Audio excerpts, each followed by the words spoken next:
Nesse vídeo eu vou trazer para vocês um caso prático que chegou aqui ao escritório de como você não deve fazer a transmissão das cotas da sua holding patrimonial para os seus filhos dessa forma se estiver presente essa situação. O caso é o seguinte: um casal de aproximadamente 70 anos nos procurou. Esse casal ele tem 2 filhos, ambos casados pelo regime da comunhão parcial de bens, e o patrimônio deles é predominantemente em imóveis. São 14 imóveis com valor histórico de 2,5 milhões e valor de mercado atual de aproximadamente 7 milhões de reais. Os pais, já em idade mais avançada, estão procurando trazer uma segurança para a sucessão da família, a sucessão do patrimônio, e também pensando na reforma tributária, que vai aumentar o ITCMD, então eles já querem deixar tudo preparado para que os filhos não tenham esse problema quando eles vierem a faltar, e com isso já deixe tudo bem organizado e direcionado. Quando fizemos o cálculo do pagamento do tributo, a ideia inicial era se fazer uma holding com doação de cotas e reserva de usufruto para esse casal. O ITCMD desse caso, orçado em 8%, por causa do estado em que reside a família, ficou no valor aproximado de R$ 560 mil,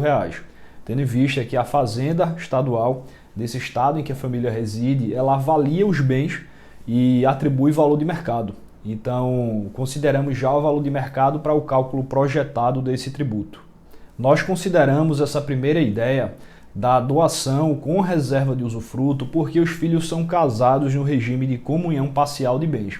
Então, como eles estão recebendo esses bens a título gratuito,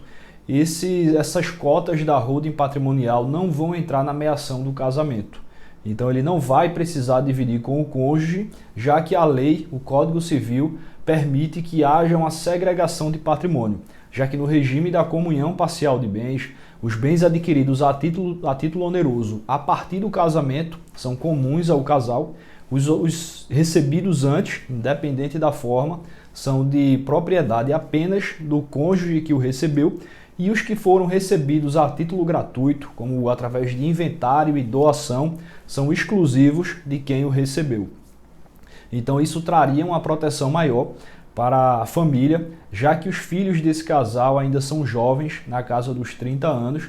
e apesar de não se torcer por um divórcio, uma separação, mas é bom ser prudente e preservar um patrimônio familiar que foi construído a duras penas por esse casal de patrimonialista ao longo aí de décadas de trabalho. Então eles estão com esse cuidado, apesar de não desconfiarem de que haverá um divórcio, mas preferem se certificar de que, havendo, vão preservar aquele patrimônio na família. Mas aí teve um ponto interessante, voltando ao ITCMD. Quando nós falamos a ele o cálculo projetado desse imposto de transmissão causa-mortes e doação, eles acharam um valor muito elevado e vieram com uma ideia diferente do que eles tinham visto e pensaram em incluir os filhos na holding como sócios minoritários, algo muito simbólico, e ano a ano, à medida que fossem recebendo os aluguéis desses imóveis, eles fariam a distribuição desproporcional do lucro, permitindo que assim, com o lucro obtido, que ficaria praticamente todo para os filhos, eles conseguissem adquirir as cotas da empresa e se tornar sócios majoritários aí ao longo dos anos, enquanto fossem recebendo os aluguéis. Apesar de juridicamente ser possível, nós apontamos a esse casal que isso aí traria 2 grandes riscos.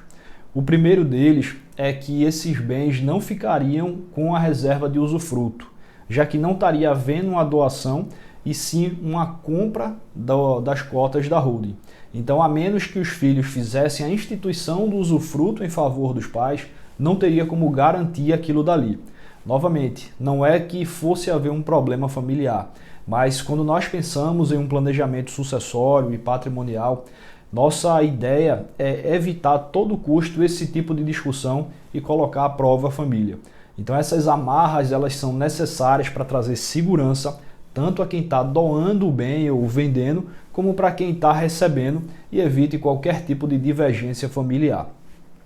Então, fazer dessa forma, através de compra de cotas, não traria essa segurança, ao passo que a doação com a reserva de usufruto já deixaria isso resolvido. E o segundo risco é que, como esses bens foram comprados a título oneroso, então eles vão ser comuns ao casal, ainda que se trate de comunhão parcial de bens, mas leve em consideração que foi aquisição onerosa, enquanto que na doação seria a aquisição do bem a título gratuito. E essa aquisição a título gratuito ela fica de fora da meação, mas com a distribuição do lucro e compra por parte do filho daqueles bens, isso ali entraria na meação entre o filho e o cônjuge dele. Então não teria essa segunda amarra de manter o patrimônio na família. Então nós apontamos esses dois principais riscos. O primeiro, que não seria possível garantir a reserva de usufruto, mas sim eles teriam que combinar com os filhos uma instituição de usufruto cada vez que houvesse essa compra de cotas. E o outro ponto é que eles não teriam também essa segregação de patrimônio com os cônjuges dos filhos, o que entraria na comunhão de bens caso essa compra fosse realizada a título oneroso. Quando nós passamos todo o panorama para esse casal e para essa família, realmente eles acharam que o valor pago a título de ICD, de ITCMD, seria algo considerável, mas aceitável para evitar esses riscos que eu acabei de mencionar. Então é claro que vão ter famílias que preferem fazer essa compra, que a relação familiar é muito boa e eles não se incomodam em correr esse risco. Muito embora não seja recomendável assumir esse tipo de risco, é uma escolha da família e o patrimônio familiar, o planejamento patrimonial e sucessório é feito em conjunto com a família de maneira personalizada e não uma receita de bolo em que você aplica a mesma fórmula para todo mundo. Então, leva-se em consideração o desejo da família, mas se pondera e se demonstra todos os riscos de determinada escolha a fim de auxiliar a família no melhor caminho. Até porque, muitas vezes, esse planejamento patrimonial ele só vai ser posto à prova no inventário e não na vida dos pais. Por isso que se fazer uma divisão mais igualitária, mais em consonância com o que os pais querem, é muito melhor em vida do que um testamento, do que deixar que os filhos resolvam o inventário. Então é prudente que você e sua família pensem nisso na hora de fazer um planejamento. Se quiser saber um pouco mais sobre planejamento patrimonial, se quiser saber um pouco mais sobre esse caso que eu trouxe aqui para vocês, deixa teu comentário ou então entre em contato com a gente através do nosso WhatsApp, que está aqui na descrição, e minha equipe já vai fazer o teu atendimento para que a gente possa marcar uma reunião, um café virtual e conversar um pouco mais sobre essa área tão interessante do planejamento patrimonial e sucessório. Até a próxima!